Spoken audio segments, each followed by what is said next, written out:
right, what's up, everybody? Welcome to the party. Welcome to Simply Cyber Firesides. I'm your host, as always, Gerald Auger, and today I'm wicked excited to welcome to the show Hayden Covington, the SecOps lead at Black Hills Information Security. You may be familiar with them for all the awesome things that they're doing, and you're going to learn today about all the awesome things Hayden's doing. Hayden brings extensive experience in security operations, incident response, and detection engineering, which is the focus of our talk today. In his current role, he coordinates SOC operations, leads incident response efforts, and mentors the next generation of security analysts. Some of you may have taken his coursework. Now, before stepping into his leadership position, Hayden actually served as a senior analyst at Black Hills, where he specialized in digital forensics, threat hunting, and detection engineering. And as you can see, if you follow the path, he got promoted, right? Obviously kicking butt, just crushing it, and being rewarded for that effort. Prior to joining Black Hills, Hayden spent 4 years at Newport News Shipbuilding, where he worked as a cyber analyst, focusing on insider threat detection, SOAR automation, and incident response as part of their CSIRT team. And his diverse background includes experience researching and deploying threat detections for a Fortune 5 cloud computing company. So as far as bringing someone onto the show to talk about detection engineering, I really couldn't have thought of a better candidate, a better individual, a better speaker. I got to see him speak at Dakota Con just a few weeks ago on detection engineering. The guy is total aces. You're going to love this conversation. He is an instructor with Anti-ciphon training, where he develops and teaches the foundations of SOC, a course that was originally actually designed to train Black Hills SOC analysts, but they've turned around and now made it available to the broader community. Classic Black Hills, classic Anti-ciphon, classic Hayden, frankly. He recently also founded InfoSec LLC to further his information security training and education initiatives. So you might see him in various places doing more than, training on detection engineering in other places. We might even have him at Simply CyberCon. I have to talk to him about that, see if he's interested. Maybe we'll talk about it live on stream. Hayden does hold a bachelor's degree, in a bachelor's of science, that is, in cybersecurity from Regent University. He's also got GAC cert. Ooh, very nice. Now, today we're going to explore Hayden's insights on building effective SecOps, detection engineering best practices, how to get started with detection engineering, and, kind of take a step back and look at the evolving landscape of actual SOC management and incident response. As always, y'all, Simply Cyber is here as a community service. I am a leader who loves to serve. I love to bring content and educational value to you. And Hayden has just got it in just oodles and oodles and oodles around SOC ops and detection engineering. So please, I want you to ask as many questions as you have. If he says something you don't know and you want clarification, boom, question. If he says something that sparks an idea and you want more intel, boom, question. If you just want to know how to get into detection engineering, well, we'll cover that anyways, but boom, you can ask that question as well. The point is, this is for you. I'm here for you. Hayden's here for you. We're going to have a great show. As always, put your Oprah emotes together. If you are a squad member, it's our classic welcome to the guests on the Simply Cyber Firesides. Oprah emotes unite. Let's go get Hayden and get talking about detection engineering. Let's go.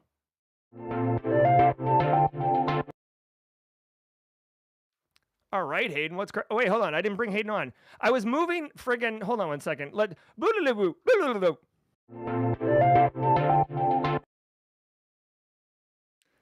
it never happened, Hayden. What are you talking about? What didn't happen?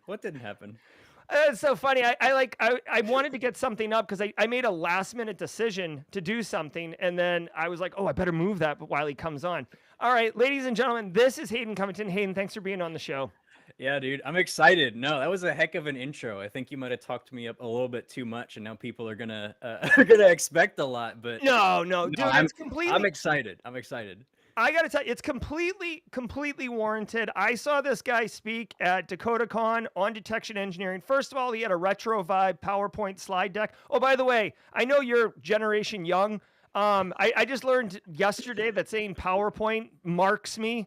It's like when I put LOL in text messages, that makes me a millennial or a Gen X or whatever. So whatever. You had a slide deck with 90s vibes. I thought it was really cool. Is that your usual style?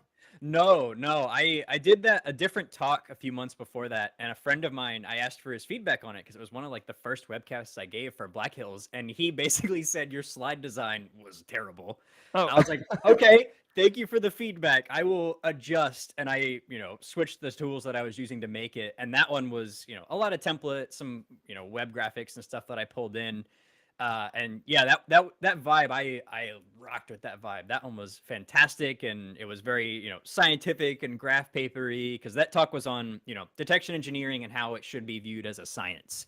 And so I kind of really leaned into that, and that was probably one of my favorite slide decks. And yeah, that was my first time actually presenting in person too. So I was like sweating like crazy before that. Oh, all right. Well, yeah. I mean, good thing to get off the bucket list, and that was a great Yes. conference too. Dakota Con. Dakota Con doesn't make like big news. It's not like on anyone's like must go list typically, but it is a phenomenal conference. It's difficult to get to, but it is a great conference for speaking for the speakers and engagements and stuff like that. I hope you had a good time with it too. Yeah, it was a great time. It was small enough to be able to interact with people on like a more personable level, but it was big enough to where you could, network with a wide variety. It was like right in that sweet spot. So I, enjoyed my talk. I enjoyed hanging out and chatting with people, you amongst them. And then I did training those next 2 days, and the class was a bunch of folks that were really already knowledgeable, which was fun because I could go, well, you probably don't care about this, so let's go focus on something else, and we'll kind of go off the beaten path and focus on something that matters, to you. We don't have to follow the class syllabus. We can go talk about stuff that matters. I love that. Yes, and another cool thing that some of you may or may not know. I mentioned it in the intro that Hayden does do. He teaches basically cybersecurity, right? And he's got this Foundations of SOC course. He actually does have some funny slides in it. It's not just all rich content, but one of the slides talks about a particular incident, right? So before we get into detection engineering, I do have to ask you about those famous slides where you shared that you took down the entire Black Hills Elastic cluster. Did your colleagues ever let you live that down? No. To this day, if there's a cluster loading issue, someone will ask what I'm up to. And I can, I can be doing anything. I could be on PTO. They'll be like, "What's Hayden doing right now?" But basically, long story short, I, was in Elastic. I was experimenting. I was, doing my day job, and I come originally from Splunk, which is a very specific kind of query language with certain things you can do. And Elastic had just demoed ESQL, which is Elasticsearch Query Language. And that looked a lot like Splunk's query language. And so I got excited, and I was waiting for it to come out. And just one day, there was a big button in Elastic that says, try ESQL. I was like, sure, you got me. Like, I'm 100% in. And while I'm working, I toggle over to this language. I'm like, okay, I'll be responsible. I'll limit this query's results to 500. Like, no matter what happens, only 500 results will come back. Type in my query, makes sense, hit enter. And then the page, like I get a Cloudflare page. I was like, oh no. I immediately had a bad feeling. So I messaged our Elastic engineer and I said, hey, I can't get to Elastic. Do you know what's going on? And he basically said, yeah, 1 second. And then sent me a graph of the server's like resource load. And it's, normal. And then there's a spike all the way up to the top. And then there's just a gap. And that followed with him sending that and something to the extent of, hey guys, Elastic went down because Hayden ran ESQL, so don't do that. And he sent that to the whole SOC team. Oh my God, that's brutal. And in the class, I include several slides of that because what I didn't realize and what I found out like a day or two later is if you looked at their documentation at the time for ESQL, there's a huge banner that says, don't ever use this in production. So I show that right next to our production cluster with the big green button that says try me. And yep. Whatever, man, I've still been told, Hayden, please don't use ESQL even when it's stable. I was like, yes. I love it's like a meme basically. Like it used to be firewall was the problem, and then it turned into DNS, and now unfortunately it's Hayden until someone noticed. I'll take it. It's fine. Gives me staying power. Yeah, that's true. That is true. I like it. So let's turn our talk to detection engineering, right? Why don't you break it down? And I am curious on how people who are more junior in their career might view detection engineering. versus someone who's more senior? Like, is it like, oh, like I want to become a detection engineer versus like I'll grow into a detection engineer? Yeah, I mean, I think the easiest way to kind of explain that is a lot of people view detection engineering as something a lot more complex than it really is. And to an extent, yeah, that can be the case. You can have detections that take you, 80 hours to build, and I've done plenty of those, but that is just as much detection engineering as creating just a very simple signature detection for a certain string or a certain, user agent and things like that. That's still detection engineering. You are still engineering some form of threat detection, and it doesn't have to be something that's overly complex and has multi-steps. Like I wrote one for an email signature just yesterday where I was trying to filter out a bunch of emails that we got trying to sell us lead lists for RSA.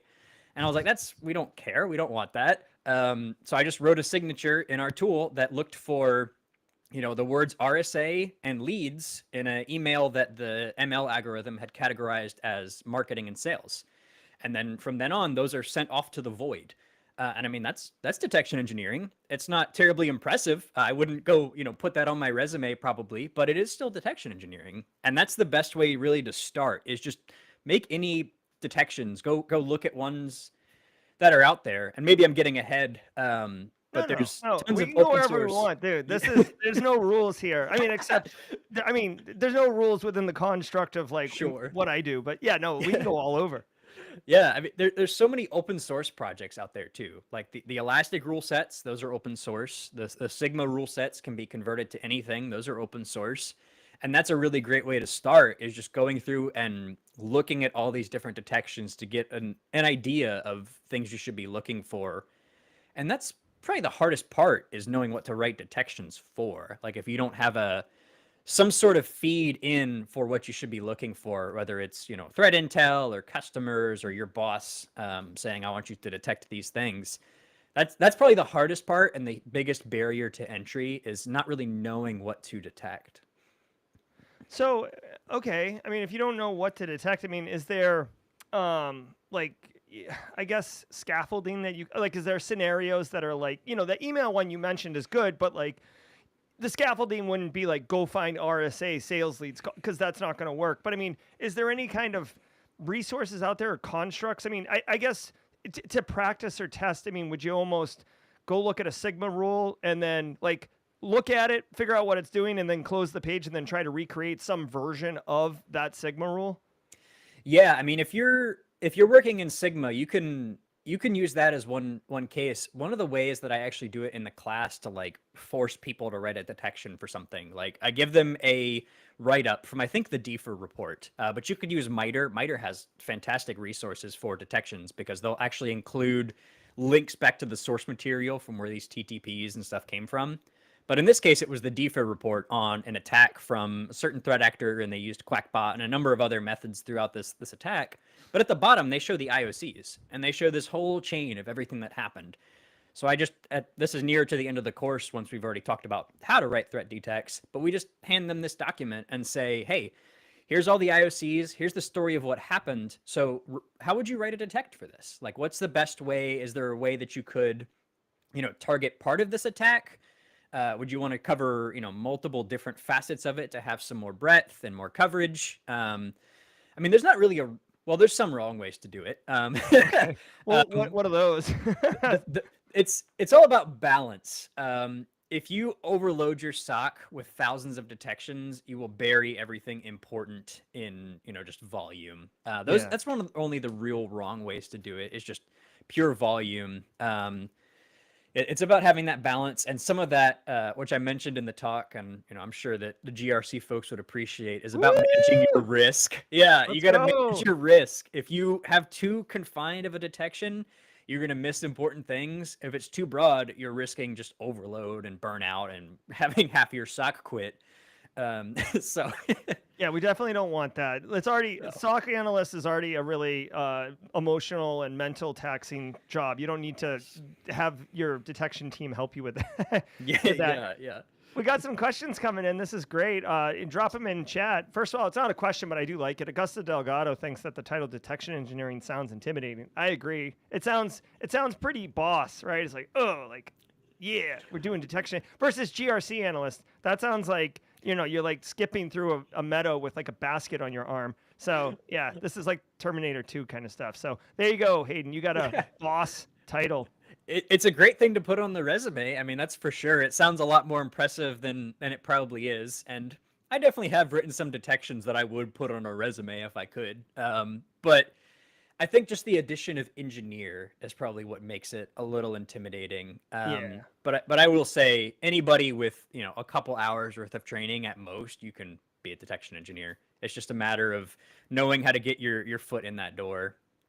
Twisty wants to know if there's a difference between SIM engineering and detection engineering. And for those who don't know, SIM is your security incident event manager. It's like the tool that you use to look up stuff and pivot around. So, what are your thoughts on this, Hayden? Yeah, I mean, SIM engineering, when I hear that term, I view that more in maintaining the architecture of the SIM. Like if I have an Elastic Stack, I'm configuring agents, I'm making sure that logging is set up properly, I'm connecting the, Kafka clusters and everything, and I'm, normalizing logs. That's how I'm viewing SIM engineering. And detection engineering is more along the lines of you are one of the the stakeholders of the SIM engineers. You need the SIM to be up and running and maximized and have the resources you need for you to run your queries to backtest your detection logic. You need to know how much volume you would have if you turned this on today, especially over a longer period, because you can have no hits in an hour, but maybe something runs every night at midnight 1,000 times, and that's not what you want to find out later on once your detection's on. Yeah, 100%. Well, just as I mean, it's not really detection, but like I want to say it was this weekend, Microsoft pushed something, and there was like tens of thousands, hundreds of thousands of like false positive login attempts.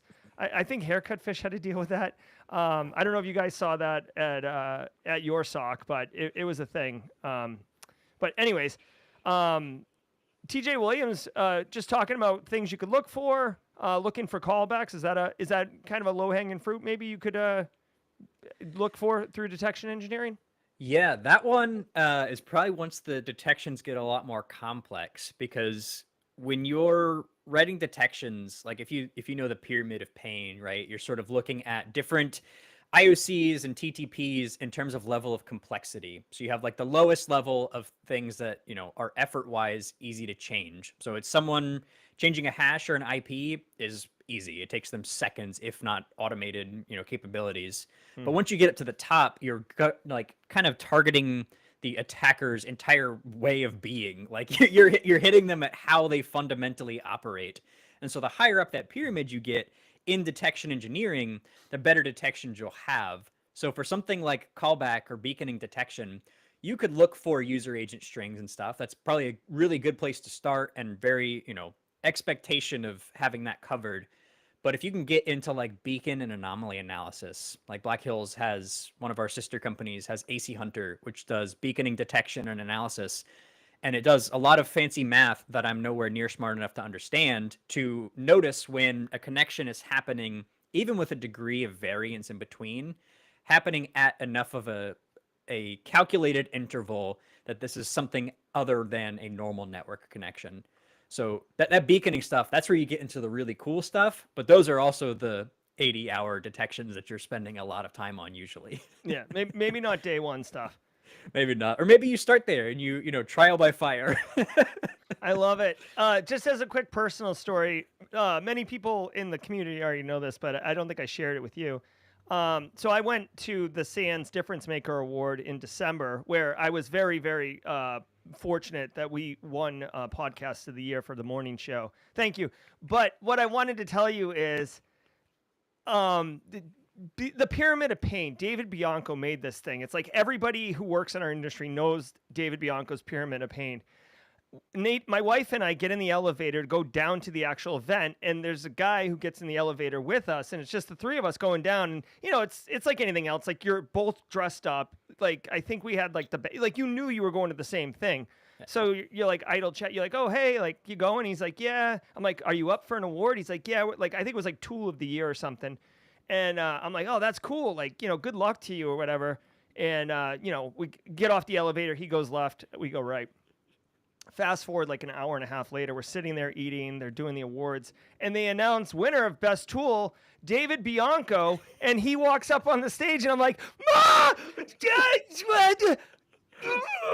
Right? My wife's like, you all right? I'm like,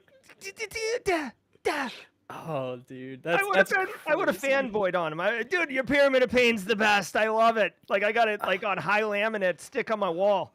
Yeah, I read about that in school, and that's been one of the craziest things about working at Black Hills now, especially on the detection engineering contracts that you alluded to with some cloud providers, is on a couple of those, I worked with guys that I like read about in school.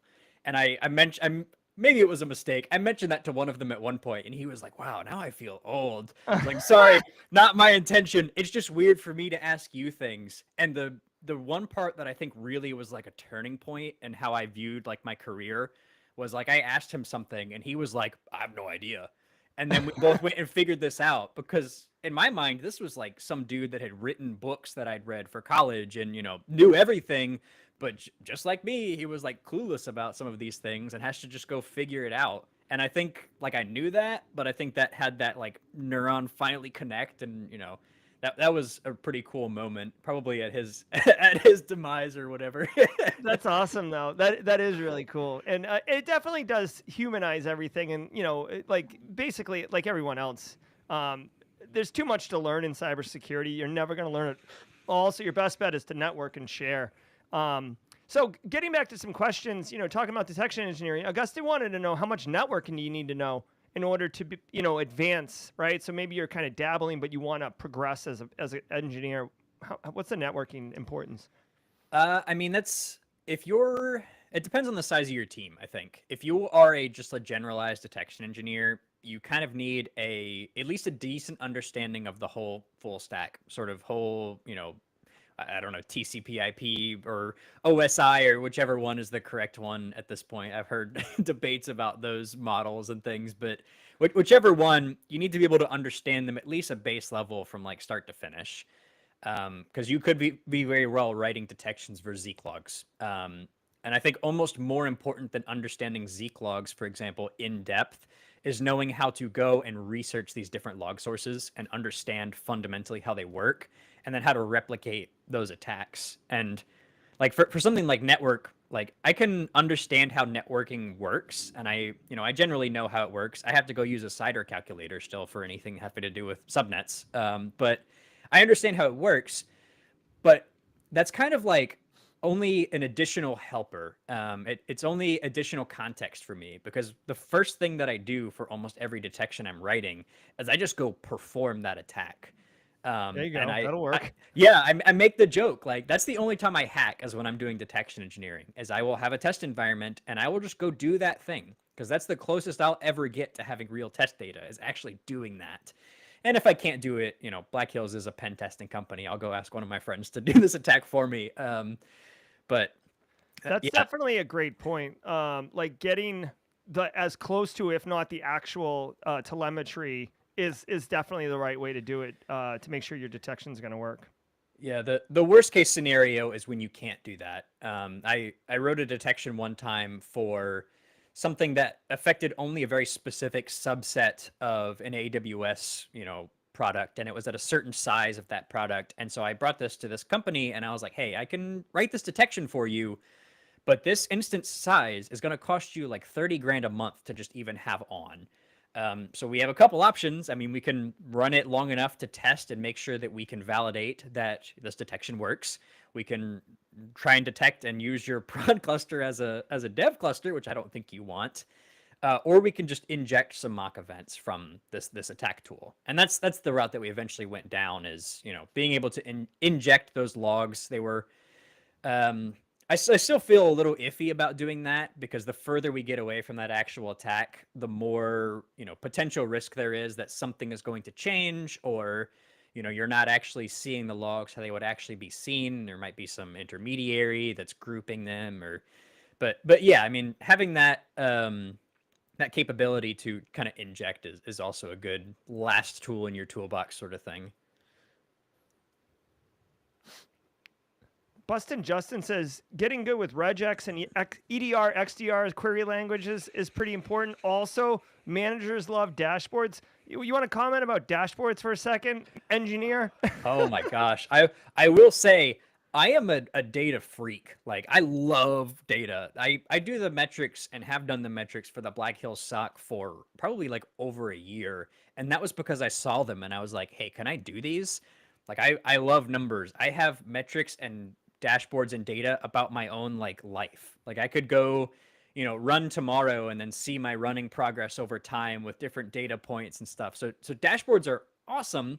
I'm not as much of a fan of the dashboards that serve the managers. I'm more a fan of the dashboards that are actionable. And I think that's the distinction that has to be made is this dashboard has to have some sort of functional purpose. It shouldn't just be, number is green and goes up and to the right. Like, okay, that's fine. If that's what you need to understand what we're doing, that's good. But for me, I want them to be functional and useful. And regex, oh my gosh, yeah. Regex, if you want to be a detection engineer, you better, at least learn the basics and then know how to get to CyberChef and plug away at making your regex match. Because I've seen some pretty good detections that were in production that I discovered were broken because the folks writing them didn't understand regex. That's interesting. I wonder, can you think of a way, and this isn't really a fair question to ask you off the top of your head, but can you think of a way to demonstrate on like a portfolio or anything that you understand regex? Like I was thinking you could put like your name in a regex somehow, but then only people who know what regex is are going to get it, and everybody else is going to be like, "What are you, a toolbox? Like, what are you doing?" Like, any thoughts? Have you ever seen anyone like kind of like showcase it? No, I think you wouldn't get past the hiring managers. I think if you were at like the technical point of the interview stage or something, like people would eat that up and you'd really like find the perfect fit because someone that actually understands that and gets that joke, that's the kind of person you want to work with. Yeah, I don't know. I imagine you could do like some sort of like, I don't know, almost like an obfuscation technique or something and then reverse that with regex or something. Like I'm sure there's a way. Like I don't know. I was just thinking because it is a really hard skill. Like anytime, kind of like you with cider addressing. Like anytime I need to use a regex, which isn't all that often, I have to like basically relearn it. It's a thing. And there's different versions too. Like there's like Spark has like a different version of regex, and there's like some Ruby regexes, and there's all kinds of different kinds. So there will be times I'll write something and I'll check it and I'm like, this works. And then I run it and it doesn't work. And I have to like try and figure out which version is being run at that point. And that's where it gets old pretty quickly is, my regex works, just not with this type of regex or whatever. Yeah, it does, but it doesn't. Yeah, that's what it is. Yeah, exactly. So speaking of regex, something that basically I would do now, like I would immediately go to this if I had a regex problem. Bustin Justin wants to know, how much do you trust AI for your detections, right? Lots of SIMs. Like, dude, I'm going to RSA next week. I'm expecting to be slapped with AI, like badly. What are your thoughts on AI in detection? Yeah, I will say I use AI every day for a number of things, for personal, for work, for everything. But kind of the way I treat it and the way I tell our analysts to treat it is it cannot be the final say on anything. Like you have to have some sort of input or some sort of validation step. Like even within automation in a security space, eventually we'll get to the point where things are more automated. But at least until you've performed that automation enough times and fact checked it and make sure that it's right, you really shouldn't be automating it. And so one thing that I talk about, I feel like I keep harkening back to this class, but it really is like that much like what our real life looks like is Wade Wells has a custom GPT that he made that he and I talked about like last year at Deadwood. And that GPT is for writing detection documentation. And that's one of the more boring steps of the process, depending on who you ask. But having an AI kind of, take your notes and formulate them and build basically a template of detection logic that's catered towards what you're trying to do is an amazing starting point. And that's like a prime use case for AI because, you're going to read through it anyway. You're going to make sure it's right. And I, use a couple examples in the class. And like we do one of them where it's PS exec that's authenticating over the command line.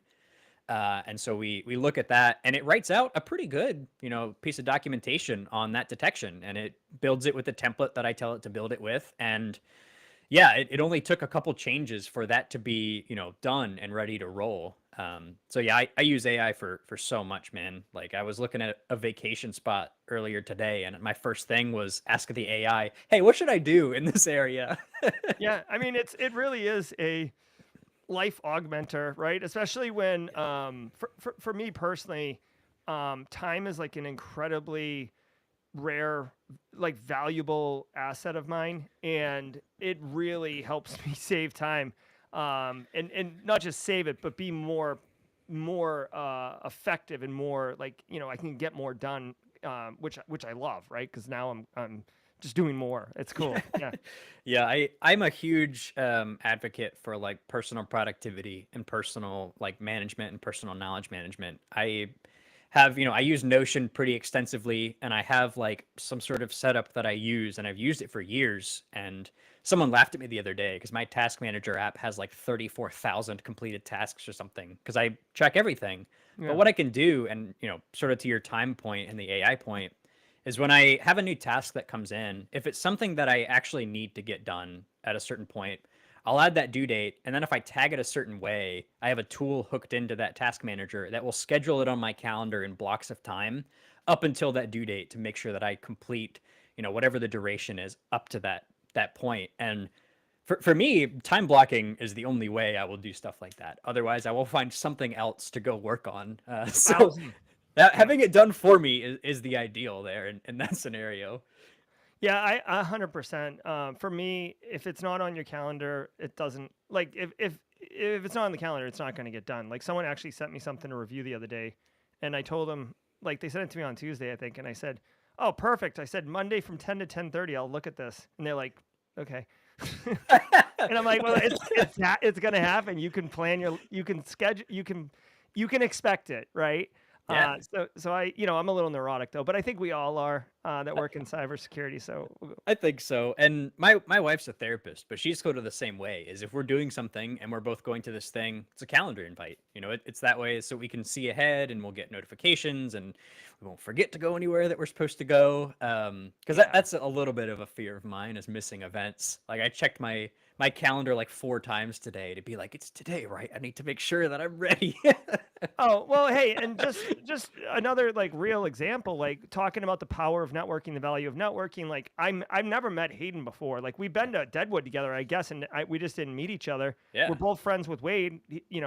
Wade didn't introduce us. Thanks, Wade. But Hayden was at the Black Hills booth, and I just walked up and started talking to him or whatever. And then it was like, "Oh, you're giving a talk? Like what?" And like I was like, "Dude, you should come on and talk about detection engineering at Simply Cyber." And he's like, "When?" And I said, "I'll send you a link." And he's like, "Oh, cool." And then he's like, "Let me check my calendar." He's like, and he's like, "Oh yeah, April 24th looking good." I'm like, "Let's do it." So, I mean, when you make these, when you put it on the calendar, it will happen. Even if it's 3 months away, 9 months away, it'll happen. Otherwise, dude, how many people do you know are going to take the Security Plus or going to take CISP or going to take whatever, but it's not scheduled, and they're just like, Yeah. yeah, how's it going? Yeah, it's going. Exactly, man. And that's again why I love putting everything in a task manager and on my calendar. That's how I made my class. I put it in that task manager and I said, this is going to take me, 100 hours to build. I want it done by this month on the first day. And so for those next, several months, it would plan it out in chunks of time throughout the week around different events. And when that showed up on my calendar, even when I didn't want to, I would be like, all right, we'll work on this for a little bit. And, I mean, that scheduling, that personal project management is one of the hardest things to teach and one of the things that are most lacking for some of our newer, folks that come in right out of school and stuff like that is I can teach you how to analyze logs. Like we could do that in an afternoon, but I can't teach you how to take a task and then, manage it yourself over time, go complete that, and update me when you need to. And that side of things is a lot harder to teach because it's more like an attitude than like a skill. Well, I guess it is a skill. Yeah, I just don't think it's imparted on people. It's almost like implicit that like, oh, you're going to do it. It's kind of like financial like literacy. You know what I mean? Like no one really teaches you that informally, but it's a really important thing to understand, and you're kind of just left to your own devices. So Yeah. that and note taking, right? Like take good notes. There's something to be said about it. I reference notes all the time. You know? Yeah, I take obsessive notes, especially with D&D. I play a lot of Dungeons and Dragons. I have all the books up there on my bookshelf just stacked up, and I Nice. take obsessive notes. And when I'm playing or when I'm running games for obvious reasons, but when I'm playing, one thing I've done is I take these notes and then I channel my very detailed notes into an AI. And I say, yeah, I want you to formulate this in like a very dramatic sense. Like I want you to bubble it up and make this, energetic and storytelling. And then I'll feed that into something like 11 Labs. And so we played recently where a couple of us were out of town for a month or so. And so it had been a while since we played and just played back that AI summary. And the AI, in a very dramatic storyteller sense, updated us on where we last were. And we could just jump right back in and play. Oh my God, that's a sick use case, dude. I Yeah. love it. Yeah. Yeah. Oh, I love that. A little good note taken. Heck yeah. So Chris Hidalgo wants to know, starting out in detection engineering, what do you think? Like stand up a sim, get Wuzza running, and run Atomic Red Team on it? Is this like the playbook for your basic starter kit? Yeah, I mean, Atomic Red Team, that is how we test detections in Black Hills and in my class. Like, we can write custom detections for our own custom techniques, obviously, but Atomic Red Team has so much to pull on. Like, there's no need to reinvent the wheel. They probably have an Atomic for it somewhere. So pull on it, use that open source, Yeah. resources. And in terms of sim, I have a Zabbix running. I don't have a Waza running. But I mean, Waza or Elastic or whatever you want, whatever you're most comfortable with. Elastic really has a very generous free trial. They allow you like 2 full weeks of everything they have to offer, save for their machine learning algorithms and stuff, and you can just do whatever you want and just as much logs as you want during that period. And it's also open source too, technically, Elastic is. So you could deploy it open source and use it as much as you want. Just at that point, you have to host that infrastructure and you probably can't integrate with anything worthwhile. But if you only want Elastic, I mean, that's one of the simpler SIMs to hook up and pretty easy way to connect in a lot of open source rules. Like you could spin it up tomorrow and have 2,500 rules just by clicking a button, which is good and bad. A lot of untuned rules, but better than no rules. Yeah, and I know personally, Security Onion, like I mean, there's like a GUI interface to like add detection, so like you can get it going. Yeah. So I agree. I think that this is a great starter kit for anybody, Chris included. Atomic Red Team's open source. You can pull it down. You can run single. I'm very big on like this is kind of meta, but like I'm very big on like atomic elements, right? So a lot of people like to go with the high roller Cadillac package and get all the things and look at all these shiny lights, but then you just get overwhelmed. And I'm a big fan of like, install like a base version and then in this case, like run just one and then like you remove all variables, right? Or not all, but you remove a lot of variables, right? And then you can like get your workflow. I say it all the time in GRC. It's like rinse and repeat. Like, like it's cool to have the big win and the big celebration moment, but like in reality, it's not the finish line. It's the whole race that is the experience. Yeah, that applies in so many areas, man, because the more you change, like the more variables you're introducing. It's the same with coding. Like if you change a piece of your code and you test it and it works, that's great. But if you rewrite the whole thing and all of a sudden it's broken, you don't know where to start. It's the same with detection engineering or anything else, is building iterative pieces. The same can be said for automation. Like I've been playing around in a SOAR lately, and if you have 40 different actions that happen in a row, it's not the ideal way to have it. You should be having, 1 or 2 that go at a time and you validate the output and then you continue from there. And yeah, I mean, iterative bits and pieces is the absolute way to go. And we talked a little bit about F1 on the pre-show stuff. And it's the same there too, is if you are having issues with your car and you change your wing and your wheel camber and you change the ride height and you change a bunch of different things, you don't know what actually helped and what didn't. You got to change little pieces at a time to find that perfect little fit. Yeah, especially introducing new problems, and then everything you've already Yes. done, you're gonna have to redo. Yeah, Yeah. it's a whole thing. But that's another thing that like I feel like people don't teach you. That I feel like that right there is a skill that you get through trial and error when you're like realize that you've basically grabbed a hot pan or touched a hot stove, and you're like, oh, I have to go back and do all that again. Like I don't want to do that anymore. Like Yeah, a slow lot and of steady. people are learning that with Cursor now when they ask it to update something and it rewrites half their code and breaks it, and they're like, "Oh, I don't know what to do now." Like, okay, well, that's why you edit little chunks at a time. You got to do little by little. If you let it redo your whole code base, you're asking for trouble. 100%. Hayden has made mention of this a few times today. This is his anti-siphon course, or one of them, right? I don't know if you have multiple, but this is him, sans the sunglasses, okay? And you've mentioned this. What is this? Because this was internal only, and you guys have made it external facing, and obviously it's quite hands-on. Tell us about this, would you?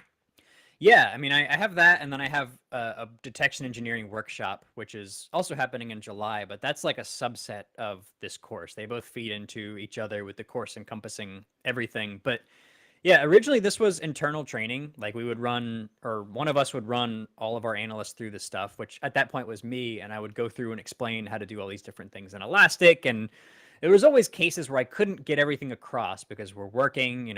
I can't explain every nuance to you over, an 8-hour call because you'll hate me by the end of that call. So I started coming up with, different trainings and coming up with these labs.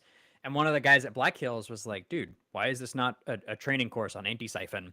And he gave me a push to put it out there.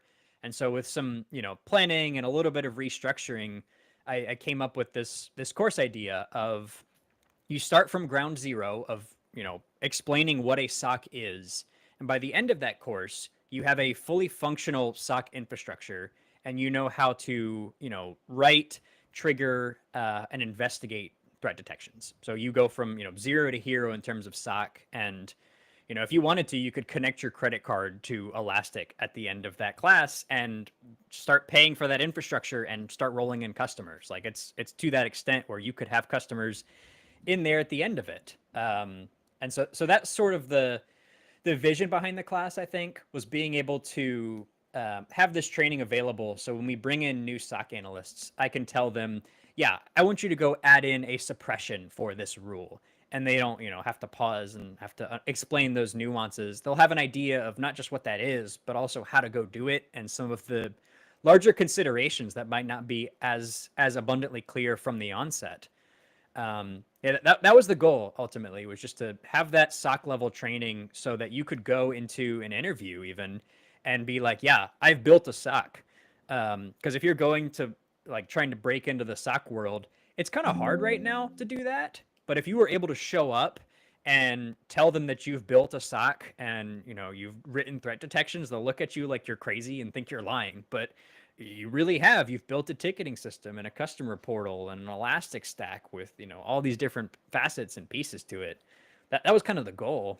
No, it sounds amazing. That's why I wanted to talk about it. He's also giving this course at Wild West Hackenfest Deadwood, which many of you know is one of my two favorite conferences. I cannot diminish Simply CyberCon. That's not possible, but I do love Wild West. In fact, I'm actually modeling Simply CyberCon off of Wild West Hackenfest. But you can do this. Will there be virtual training of this course? Yeah, there's going to be virtual and in person at Deadwood, and then there's going to be virtual at the Black Hills Blue Team Summit, which is in August, towards the end of August. There you go. So that one we just announced this week, I think. So if you're interested, just I wanted to talk detection engineering, but like because there's so much tie-in to this course that Hayden teaches, I just wanted to mention it to everybody. So let's continue wrapping on detection engineering, Hayden. So listen, detection engineering, when you get into it, it actually requires balancing coverage against noise, right? Yep. What's your approach to tuning detections to catch like genuine threats while keeping alert fatigue manageable for the team? Yeah, I mean that is the real trick of it. There's a couple facets to that really, and One of them is detection coverage, really determines how verbose you can get with your detections as you write them. So if you have, one threat detection for an attack, you can't really narrow that one too far down. Otherwise, you're going to start missing other things. But if you have 5 or 10 different attacks or detections for PS exec abuse, you could start getting very specific with each of these and have a lot higher fidelity because you're not looking for as broad of indicators anymore. You're looking for specific pieces, and you have enough coverage that you are confident that you can catch it if something changes within that attack space. There will be times where you can't, and that's when like the priority comes into play with your rules. Is if you can trigger a rule, you'll give it, I don't know, like a high, medium, low severity or priority, and that can kind of drive how you use those alerts from that detection. And a high severity alert is going to be something that is you're dropping whatever you're working on and you're going to look at this. This is something where a user has logged in into Azure from Germany and from Florida within a 30-minute period. They're either on a VPN or they just got popped. And so that would be something that you'd want to look at rather quickly, probably in most cases. Then you can get into the mediums where you'll get to those as often as you can around the high severity alerts. Those are things that you have a decent chance of hitting on something, but you might have some noise in there. As long as that noise to signal ratio is moderate, that's a medium. How people deal with lows is kind of different. So how Black Hills deals with low priority detects is anything that we feel is low but important, we still trigger an alert for. We'll still investigate it. We'll just investigate it when we get to it. Anything that is too loud, that's where you get into really cool detection territory, is that's when you start doing risk-based stuff. So what our SOC offers, Obviously cool. Now that yes, you're talking risk, let's go. Yeah. That's one of the best like hitting detection types that we have, is all of our rules that fire assign a risk value to a user or a host or something to that nature. And we can raise those risk values through, different formulas and calculations to where if I run who am I, no one cares. Like if you are investigating a who am I command run, you are wasting your time. Like unless you have nothing better to do, I would hope that you have more detections than just that. But if I run it, 30 times and then I start enumerating admins and all of a sudden I'm, making all these password login attempts to different hosts across the environment, that is going to bump up that risk score significantly and hopefully trigger that alert that says, yeah, this user's risk score is high. They've performed enough actions and triggered enough alerts to be considered a risky user. We also have a couple that are really cool that look at basically the MITRE kill chain effectively of, going from recon to impact, I think is their one all the way on the right side. So we can look at attackers that are performing attacks that fall into categories that are sequential. So someone performs a discovery technique, then they perform some sort of lateral movement, and then they perform some sort of exfiltration that is tagged within those, short time span. And we could identify somebody has done, a couple things that by themselves are not necessarily very, very weird, but they've done them in such an order that an attacker would do them to perform some sort of malicious action. And those really frustrate the pen testers for sure. And they catch a fair bit of attackers, but there's been a couple cases where we'll send something to a pen tester and they'll be like, "Really? How did you get that? Like we waited a long time in between these things." And that's probably more red team territory than pen tester territory. But those are some of our best, value detections, is getting into risk based and tactic based stuff. I know that red team and blue team, we're supposed, we're on the same team and it's kumbaya and everything. And it's gone are the days of the ultra competitive, like smashing the blue team or, but it must be satisfying to send them one of these like fringe detections and being like, you didn't say the magic word. Yeah, I mean the Black Hills as a SOC, we're a pen testing company, and we also have a service that just continually pen tests their own customers, and some of those customers are also SOC customers. So there is definitely a temptation to have like a competitive nature between the SOC and the continuous pen testing group, and to an extent that's fine. Like it's good to have a competitive nature. Like we don't want to get destroyed on one of those environments because we'll look silly. And the CPT guys, they want to be able to, get through and still perform what they're doing. But sort of what we've tried to instill at like a cultural level is we meet with that team, I think it's monthly, and we just share like, hey, here's what we're seeing in these environments. Like, here's attacks we've seen on IR engagements that real attackers are doing. And the CPT team will come back and say, yeah, we ran these attacks in this customer environment recently that you guys monitor. They're fine with us telling you this. Did you see these in your alerts? And sometimes we do, and sometimes we don't. And if we don't, we can get all salty and butthurt about that, and get irritated that oh no, we're fine, like whatever, we would have got that with the EDR or something ridiculous. But or we could just go, that's awesome, dude. Like, can you run that again so we can capture those logs and make a detection for that? And as long as that cultural like understanding is there, that everybody's on the same team, it's fine to be a little competitive, with the ultimate goal being the same, you can really go a lot further than you could by yourself. Gary wants to know what the future of the SOC looks like. You think they're going to grow or they're going to diminish? You even mentioned that SOC jobs are getting a little more difficult, which is actually news to me. I thought SOC was still like a pretty good area. More in-house, more MSP. What are your thoughts here, since you're all seeing? That's it's unfortunate, I think, is that they will diminish. And obviously, I want to say that there will be more contracted SOC work, because Black Hills is, we are a SOC that people hire. I'd love to say that, and that's probably the case, right? Because it'll ultimately be cheaper to outsource that activity, and as long as your MSSP or MDR is doing their job right, it is ultimately a win for that company in the end, even despite that cost. But yeah, I mean, I think with the AI revolution that we're having, and I'm all for it, I think that will diminish the roles needed in a SOC, because the majority of, large SOCs is going to be the tier 1 initial triage folks, because that's where the volume is. Once you get to the things that are going to be more difficult and sort of like a help desk, you'll have the tier 2s and the tier 3s. Once you get to that space, you don't need as many people, because there won't be as many of those. And with AI, you can automate a lot of the tier 1. And Black Hills isn't doing that. We're very hesitant to do that.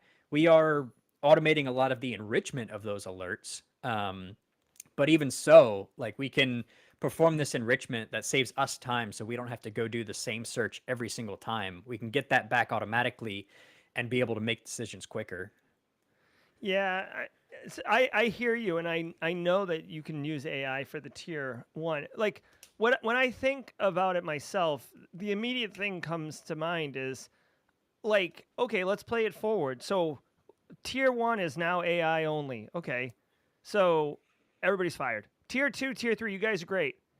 20 years from now, when you'd like to go off and do something else, AI's not getting promoted to tier 2. Like where you've introduced a blockage in the path, and you have nothing to replenish it. So you will be screwing yourself. I feel like so many short-sighted capitalists are like, oh, like, I can reduce labor and make more profit. Let's go. And it's so short-minded, because you're basically harvesting all the crops, right? Like, basically you're not doing a stage. Anyways, I don't even. There's no question there, Hayden. It just pisses me off. I hate short-sightedness. It's true, and I mean, mark my words, we're gonna have like a SaaS epidemic here in a few years, because everybody is outsourcing their junior level developers to AI. ChatGPT or Sonnet or Windsurf MCPs or whatever is writing all their code.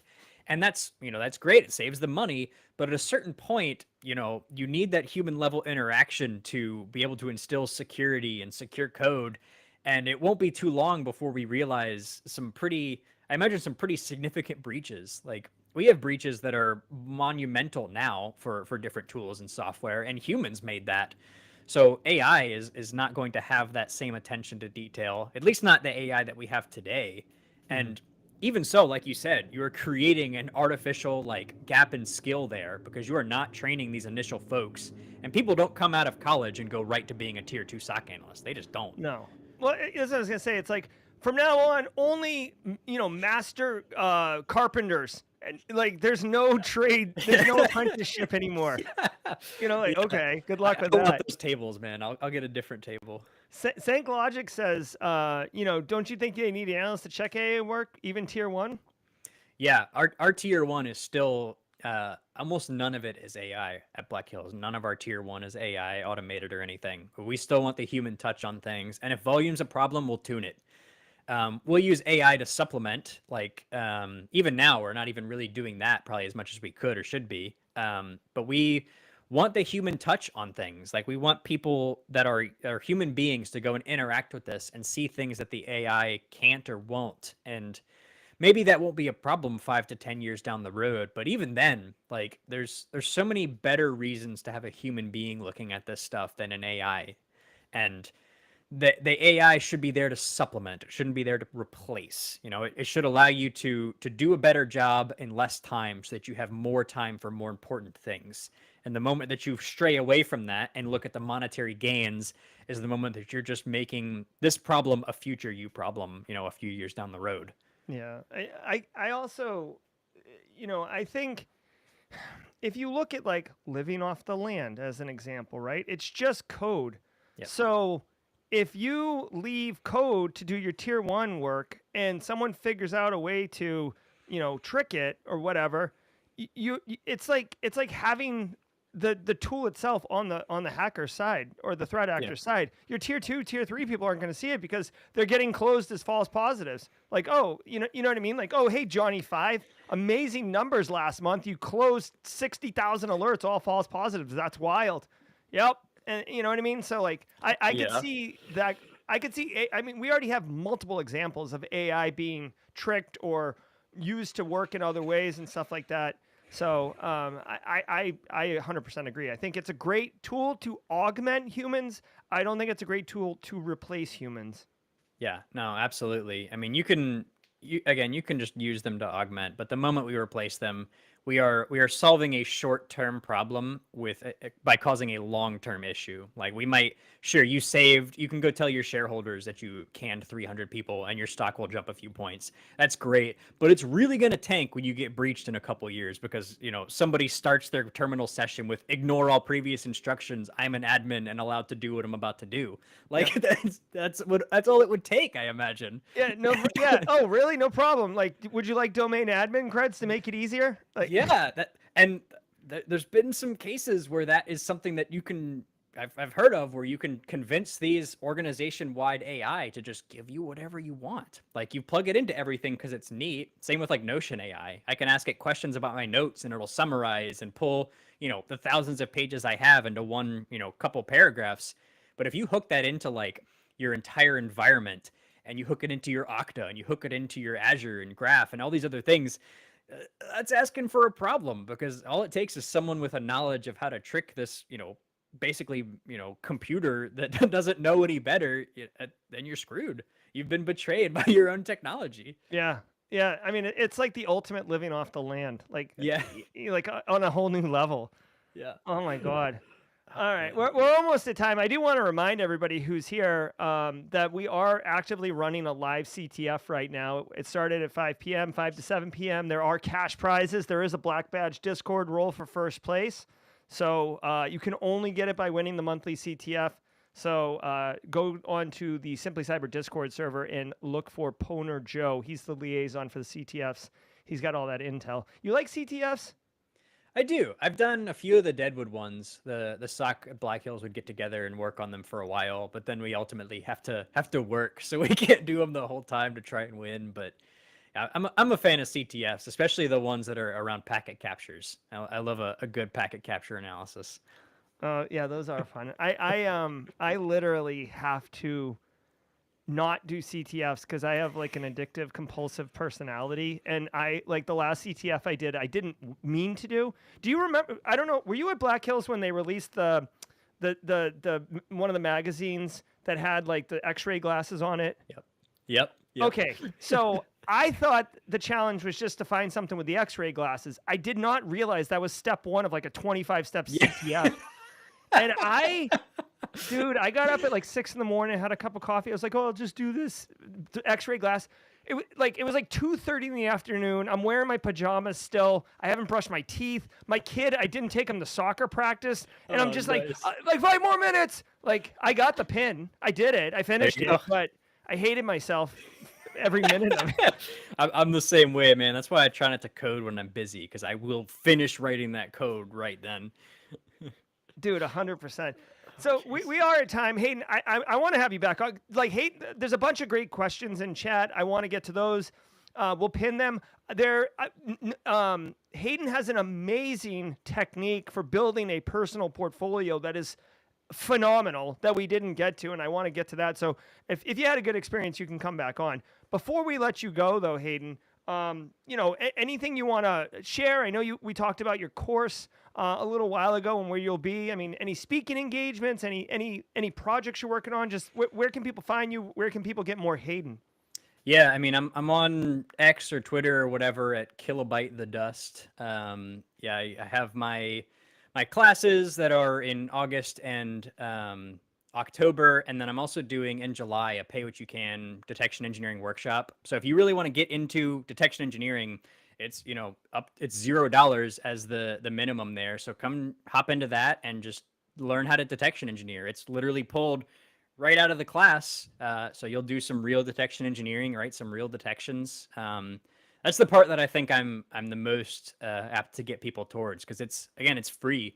Like, you can become a detection engineer in an afternoon effectively, and we need more good detection engineers out there. Where is the link to that pay what you can course? Is it the detection engineering process webcast? No. No. Let me find that for you. Of course, he's just hit his Notion up, right? Yeah. yeah. I bet I can find it under my name. Yeah, I don't want to take up. I'm just thinking it really is like the best entry point. If you guys, if detection engineering's got you hot and you want to learn about it, and this guy right here is aces, right? So we're gonna drop the. Oh, Wade Wells made it just as we're wrapping up. How do I use your chat? I'll put it in your private chat here. Private chat, yeah. There you go. So that's the workshop itself, and then I see there that they have July 18th. It's $0 as a minimum. So if you're not able to afford typical security trainings, that's the point of the Black Hills Pay What You Can. Is come get that training and get that experience for $0. Like, come do it. We need more detection engineers. Right. Hey, I just put it in chat. I'm pinning it right now. And can this be taken virtual? Yeah, this workshop is all virtual. I'm doing it right from right here. All right, there you go, and it's July 18th. All right, let me look at my calendar, because you know what? If I have the date open, I'm going to take this course. And I got to tell you, if it's open, it's definitely open, because as we covered earlier, yeah. I absolutely definitely put things on my calendar. It is. Let's go. Come on out, man. It'll be a good time. I've run it once, and it was I got a bunch of good reviews, a bunch of good feedback, and hopefully a lot of people learned how to write detection. So this one will be a little bit more polished than the first time. All right, there you go. I'll be in it. So if you want to, because what I'm going to end up doing, Hayden, is I'm going to make a review of it. Okay, so perfect. Go for it, man. I'm all for it. So I and I'm like the critic from Ratatouille, the food critic. So I'm going to be really hard on you. No, it's just it's okay. Yeah, I do it when I have time, and I love learning. I'm not gonna. I have a SOC. Well, I have Security Onion in my home environment, but it'll be kind of fun to pick a skill up and go there. So we'll get into it. All right, so guys, this has been Hayden Covington, my new friend. We've been talking detection engineering like an absolute boss. I want to say thank you on behalf of the entire Simply Cyber community. Hayden, thanks for coming out and sharing all this amazing info and intel. I'm going to try to get him back on the stream, y'all, so we can talk about all these other things, kind of put you in the heavy rotation, if you will. Sure. It was a great time, man. I love it. All right, everybody, that's going to do it. As always, go check out the Discord CTF. And tomorrow morning, 8 a.m. Eastern time, we're going to be doing the Daily Cyber Threat Brief. I'm Jerry from Simply Cyber. He's Hayden. Until next time, stay secure.